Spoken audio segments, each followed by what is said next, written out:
Hi friends, welcome back to another episode of Generation Films. My name is Alan.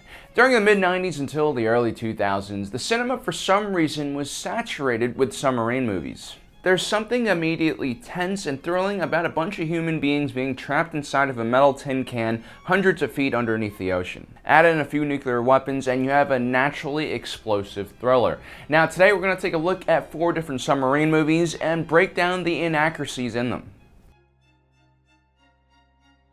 Tom Clancy is great at throwing military and technological jargon into his stories in order to make them believable to the average viewer like you or me. But dive a bit deeper below the surface and that's where things begin to fall apart. The Hunt for Red October tells us the story of a rogue Soviet captain who wants to defect to the United States during the late Cold War era. Sean Connery plays the Soviet captain Marco Ramius in his very believable Scottish accent.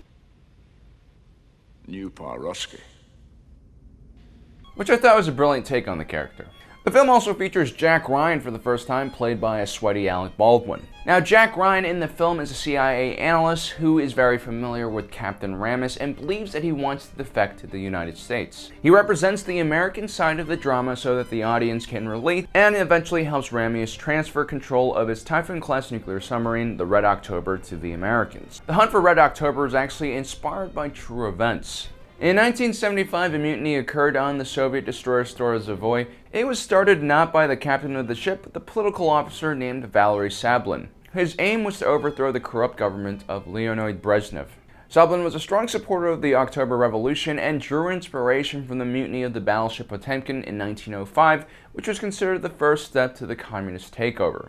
Now, unlike the film, the United States actually had no idea this happened. It wasn't until 15 years later that the Soviets released information about this incident. Sablin was ultimately unsuccessful in starting a coup against the government and surrendered after the Soviet Air Force started bombing his destroyer. Sablin was executed, and his second-in-command was sentenced to 8 years in prison, and the rest of his crew was let go after taking a vow of secrecy. The Hunt for October also features a few technical mistakes, including one we see in a lot of submarine movies. In the film, the submarine Red October uses an active sonar ping that sounds like this. One ping only. I get it.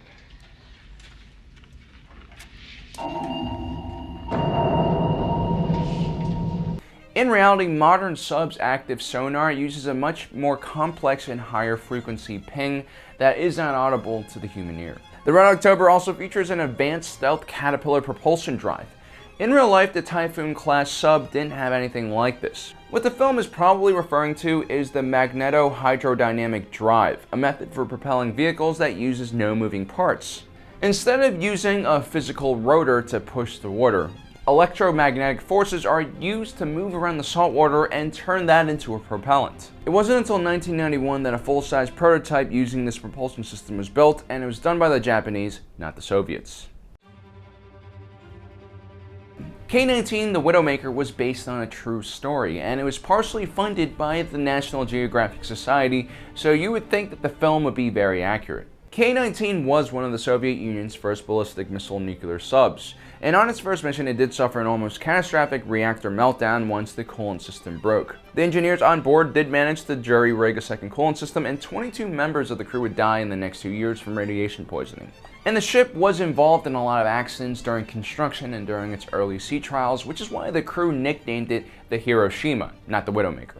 When Harrison Ford brought the actual script of the movie to show to the surviving members of the K-19 incident, they weren't pleased. They described the movie having a very distinct Hollywood flavor to it, including portraying all the sailors as drunk and disorderly. They especially took offense to the helicopter scene where the Russians mooned the Americans. It should also be noted that in the early 1960s, American destroyers did not have helicopters, so this whole scene is fabricated. Another myth was that the nuclear reactor, once overheated, would cause a huge atomic bomb-like explosion. The reactor repair has failed. At any moment we could have an explosion which could set off the warheads. This would destroy the American ship only a few kilometers from the NATO base. Nuclear reactors don't have weapons-grade material in them, so when they overheat, they just release a lot of radiation. There is the potential for a steam explosion, but nothing massive like an atomic bomb explosion. An interesting thing that happened in real life and not in the movies was the Russian captain removed all small arms from the ship, keeping only 5 pistols on board for his most trusted officers in order to prevent a potential mutiny. Another interesting thing about the real-life K-19 that was not included in the movie was that not only did it have ballistic missiles, it also had nuclear-tipped torpedoes, which were considered way too dangerous by the crew to actually use. Now, U-571 is a film we've mentioned in our previous World War II myths videos before, but our policy on this channel is when a movie is based on a real actual event and distorts history to this extent, we really need to get the word out there. Now, the film is about an American submarine crew that manages to take over a German U-boat and capture one of the first intact Enigma machines with its code book. The Enigma machine was a German encryption tool that coded communications for their military. In reality, this machine had been captured 15 times during the war, mostly by British forces. As a matter of fact, the first time that the Enigma code was stolen was by Polish intelligence in 1928. They cracked the code in 1932 and then gave the results to the British and French. The first capture of a German naval Enigma machine, which is what this film was based on, was carried out by the British destroyer HMS Bulldog, more than a year before the United States had entered the war. Not surprisingly, this upset a lot of British theatergoers, and Prime Minister Tony Blair even denounced the film publicly. Besides that, there are some other inaccuracies in the film. One is that the German destroyer that attacks the American crew most likely would have never ventured beyond the coastal areas of Europe. The destroyer also expended more than 80 depth charges during the attack, while most German destroyers of the era would have only around 30 of these charges. Also, several of the depth charges dropped close enough to the submarine to be in the kill zone. The German destroyer also uses an active sonar ping, but at the time they only had passive sonar. The movie also features a scene where a German resupply sub is sunk by U-571 while submerged. There was only one sub-on-sub kill during the entire war where both vessels were submerged, and that's actually a really interesting story by itself. Towards the end of World War II, Germany was smuggling over jet engine technology and mercury to the Japanese using U-boats to avoid Allied naval and air patrols. One of those subs was sunk by a British submarine which had fired 4 torpedoes at it. What made these kind of kills so difficult was that sonar and detection technology was still relatively primitive at the time, and even though there were acoustic torpedoes that homed in on the sound of enemy ships, those torpedoes were usually designed to hit surface targets, and their buoyancy would have to be adjusted in order to hit something that's submerged. On top of that, the crew in the movie was American and they were piloting a German sub, making things even more complicated. In Crimson Tide, an American sub loses contact with Naval Command while submerged underwater. Their mission was to launch a preemptive nuclear strike in case Russian separatists who had seized nuclear weapons in Chechnya attempted to use them against the United States first. Now, the biggest complaint that the US Navy has with this movie is its portrayal of how the command structure works on a nuclear sub. In the film, Captain Gene Hackman and his Lieutenant Commander Denzel Washington butt heads about whether they should go ahead with their missile launch, causing most of the tension on board. It's our duty not to launch until we can confirm. You're presuming that we have other submarines out there ready to launch. In reality, the captain and his executive officer both have to agree on a decision before the crew can follow that command.